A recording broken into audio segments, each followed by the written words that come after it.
Welcome to Kenton Teaches. Enjoy the video. You start by verifying basics.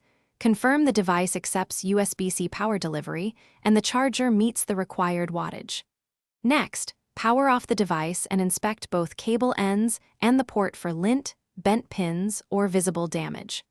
Once done, swap to a known good USB-C charger and a different wall outlet to rule out a faulty adapter or circuit. These first actions separate obvious hardware faults from deeper problems, so you can focus on targeted fixes. Now perform methodical diagnostics. Try at least one different USB-C cable type, USB-C to USB-C and any required adapter, to see if charging begins. While charging, gently wiggle the connector. Intermittent charging indicates mechanical or contact issues.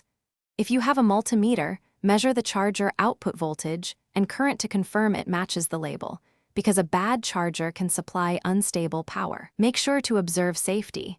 Avoid shorting pins. These steps for fixes: gently clean the port using compressed air or a non-metal tool to remove debris. Bending pins require professional repair. Replace any frayed cable or a charger that fails multimeter checks.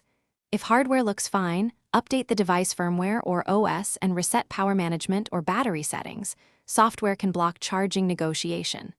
Once complete, retest with known good parts. If charging still fails, document symptoms, tests performed, and contact warranty or a repair technician for port replacement or board-level diagnostics.